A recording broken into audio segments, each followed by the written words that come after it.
The Valiant Little Tailor by the Brothers Grimm. One summer's morning a little tailor was sitting on his table by the window. He was in good spirits and sewed with all his might.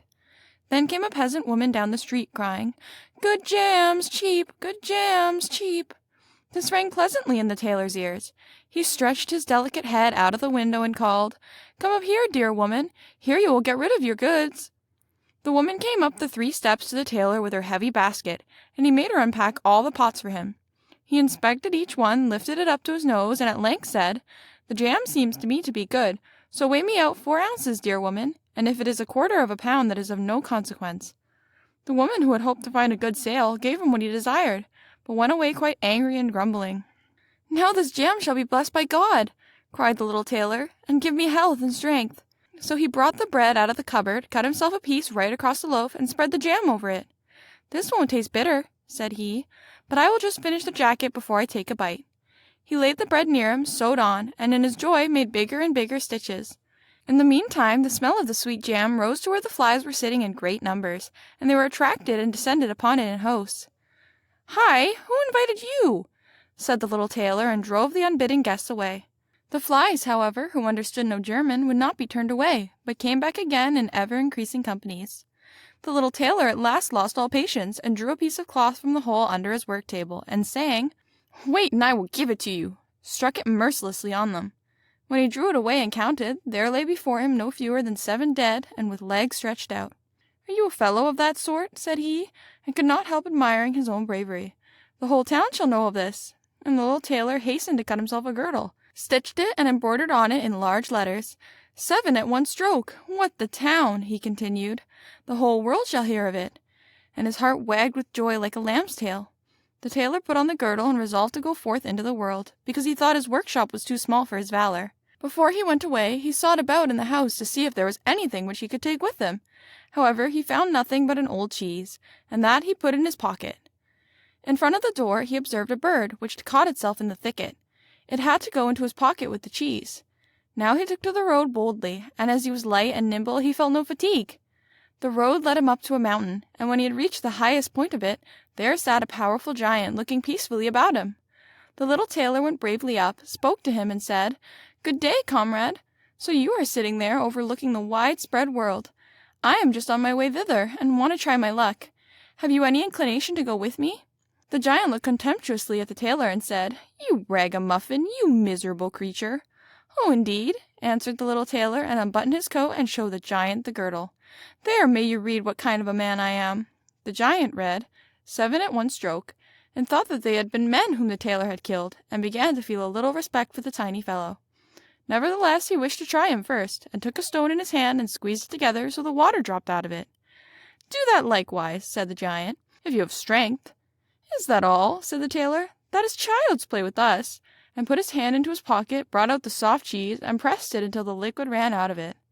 "Faith," said he, "that was a little better, wasn't it?" The giant did not know what to say, and could not believe it of the little man. Then the giant picked up a stone and threw it so high that the eye could scarcely follow it. "Now, little mite of a man, do that likewise." "Well thrown," said the tailor, "but after all the stone came down to earth again. I will throw you one which shall never come back at all." And he put his hand into his pocket, took out the bird, and threw it into the air. The bird, delighted with its liberty, rose, flew away, and did not come back. "How does that shot please you, comrade?" asked the tailor. "You can certainly throw," said the giant, "but now we will see if you are able to carry anything properly." He took the little tailor to a mighty oak tree, which lay there felled on the ground, and said, "If you are strong enough, help me to carry the tree out of the forest." "Readily," answered the little man. "Take you the trunk on your shoulders, and I will raise up the branches and the twigs. After all, they are the heaviest." The giant took the trunk on his shoulder, but the tailor seated himself on a branch, and the giant, who could not look round, had to carry the whole tree, and the little tailor into the bargain. He behind was quite merry and happy, and whistled the song, "Three tailors rode forth from the gate," as if carrying the tree were child's play. The giant, after he dragged the heavy burden part of the way, could go no further, and cried, "Hark you! I shall have to let the tree fall." The tailor sprang nimbly down, seized the tree with both arms as if he had been carrying it, and said to the giant, "You are such a great fellow, and you cannot even carry the tree." They went on together, and as they passed a cherry tree, the giant laid hold of the top of the tree where the ripest fruit was hanging, bent it down, gave it into the tailor's hand, and bade him eat. But the little tailor was much too weak to hold the tree, and when the giant let it go, it sprang back again, and the tailor was tossed into the air with it. When he had fallen down again without injury, the giant said, "What is this? Have you not strength enough to hold the weak twig?" "There is no lack of strength," answered the little tailor.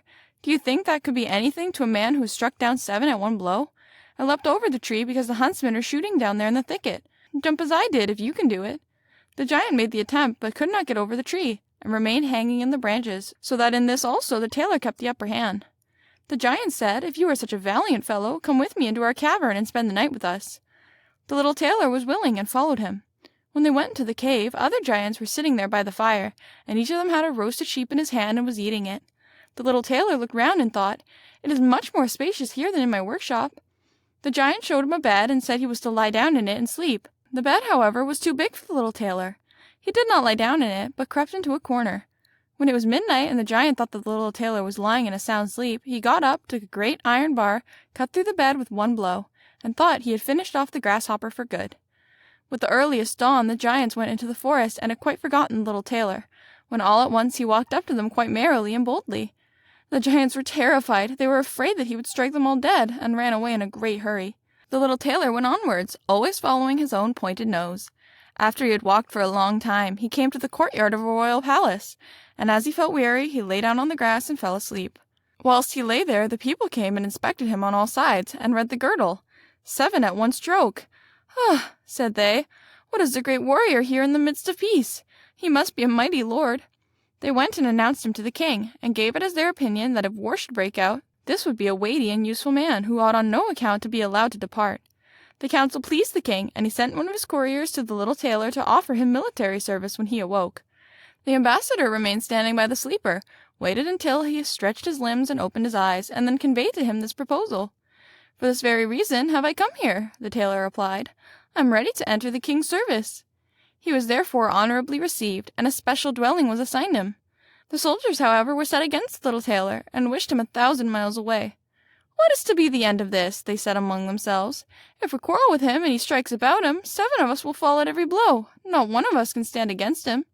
They came, therefore, to a decision, betook themselves in a body to the king, and begged for the dismissal. "We are not prepared," said they, "to stay with a man who kills 7 at one stroke." The king was sorry that for the sake of one he should lose all his faithful servants, wished that he had never set eyes on the tailor, and would willingly have been rid of him again. But he did not venture to give him his dismissal, for he dreaded lest he should strike him and all his people dead, and place himself on the royal throne. He thought about it for a long time, and at last found good counsel. He sent to the little tailor and caused him to be informed that as he was such a great warrior, he had one request to make of him. In a forest of his country lived 2 giants, who caused great mischief with their robbing, murdering, ravaging, and burning, and no one could approach them without putting himself in danger of death. If the tailor conquered and killed those 2 giants, he would give him his only daughter to wife, and half of his kingdom as a dowry. Likewise, 100 horsemen should go with him to assist him. "That would indeed be a fine thing for a man like me," thought the little tailor. "One is not offered a beautiful princess and half a kingdom every day of one's life." "Oh yes," he replied, "I will soon subdue the giants, and do not require the help of the 100 horsemen to do it. He who can hit 7 with one blow has no need to be afraid of 2. The little tailor went forth, and the 100 horsemen followed him. When he came to the outskirts of the forest, he said to his followers, "Just stay waiting here. I alone will soon finish off the giants." Then he bounded into the forest and looked about right and left. After a while he perceived both giants. They lay sleeping under a tree, and snored so that the branches waved up and down.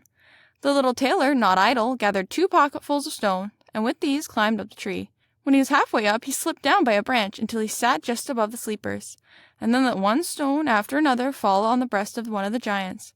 For a long time the giant felt nothing, but at last he awoke and pushed his comrade and said, "Why are you knocking me?"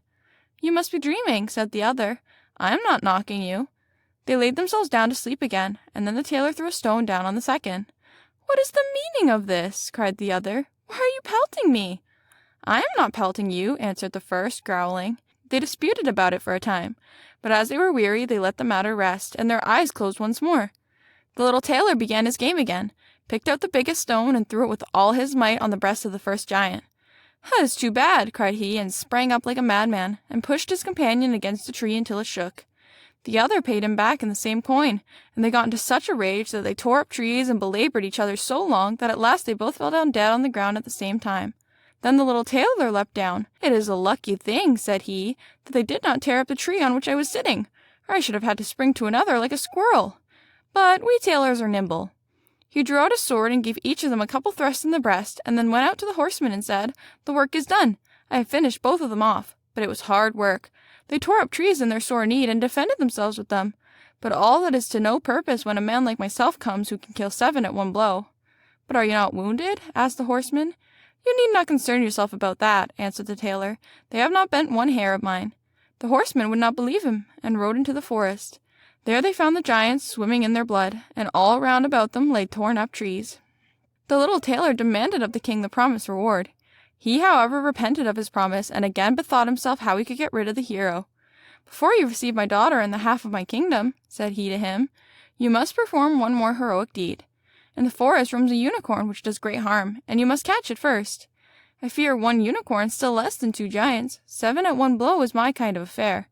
He took a rope and an axe with him, went forth into the forest, and again bade those who were sent with him to wait outside. He had not long to seek. The unicorn soon came towards him, and rushed directly on the tailor as if it would gore him with its horn without more ado.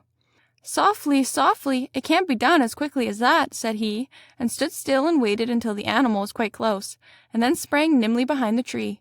The unicorn ran against the tree with all its strength, and struck its horn so fast in the trunk that it had not the strength to draw it out again.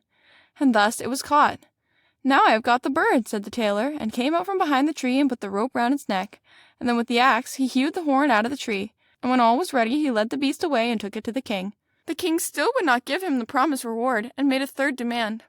Before the wedding the tailor was to catch him a wild boar that made great havoc in the forest, and the huntsmen should give him their help. "Willingly," said the tailor. "That is child's play." He did not take the huntsmen with him into the forest, and they were well pleased that he did not, for the wild boar had several times received them in such a manner that they had no inclination to lie in wait for him.